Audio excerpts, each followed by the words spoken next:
राहता तालुक्यातील लोणी येथील बैल बाजारामध्ये दर आठवड्याला जनावरांची विक्री होते आणि मोठी उलाढाल जी आहे ती या बाजारामध्ये पाहायला मिळते। बाजार समितीचे नियंत्रण देखील असल्यामुळे शेतकऱ्यांना शाश्वत असे पैसे जे आहेत ते हातात मिळतात। मात्र आता सध्या पाणी टंचाई असल्यामुळे, चारा टंचाई असल्यामुळे जनावरांच्या विक्रीला आणण्याचं प्रमाण जे आहे ते वाढत चाललेलं आहे। आपल्या सोबत काही शेतकरी आहेत। काका, काय परिस्थिती आहे पाण्याची आणि चाऱ्याची? आज तुम्हाला जनावर विकायची आहेत? आता चाऱ्यामुळे पाण्याची काही त्याच्यामुळे थोडीशी मग यावंच लागत मार्केटला। आता एवढं जनावर सांभाळून ठेवून जमत नाही ना। आता ज्या गाबडी ते आणावंच लागत आहे, असं आहे ना। तुम्ही कुठल्या आहात आणि शेती काढा काही शेती कशी आता पाणी टंचाई असं? आज शेती आता पाणी कमी पडलं आता, असं विहिरीचं पाणी कमी पडलं।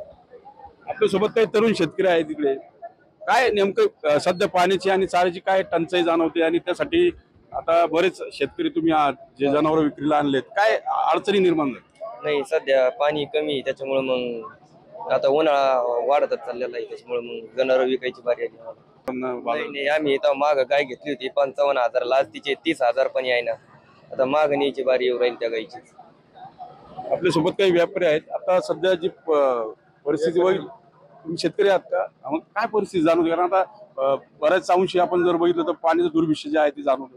आता काय झालं माहिती का, पाणी नसल्यामुळे लोक आहे ना, जनावर सगळे इथं येऊन राहिले आणि ज्या जनावरांची किंमत 70 ते 80,000 आहे, त्या गायची किंमत आता सध्या 30 ते 40,000 रुपये। त्याच्या सर्वात शेतकऱ्याला सर्वात तोटा सहन करावा लागतो आणि पाणी नसल्यामुळं लोक इथं गाई घेऊन येतात। लक्षात आलं? त्यानंतर काय होतं माहिती का, इथं आल्यानंतर लोकांची निराशा होतीच। इथं कवडी मोल पद्धतीनं गाय विकावं लागतात लोकांना आणि काय होतं याच्यात सर्वात जास्त आता सरकारने चारा छावण्या इथं उभ्या केल्या पाहिजे, पहिलं एक महत्वाचं कारण। आणि चारा इथं उपलब्ध केला की लोक घरी त्या व्यवस्थित सांभाळतील। नंतर मग थोड्याशा पाऊस वगैरे झाल्यानंतर त्या गाय मार्केटला येऊन 2 पैसे त्यांना भेटल, एवढीच एक अपेक्षा आहे सरकारला। फक्त एवढंच एक अपेक्षा म्हणणं माझं आहे की इथं चारा वगैरे उपलब्ध चांगल्या प्रकारे करून द्यावा, एवढीच अपेक्षा आहे।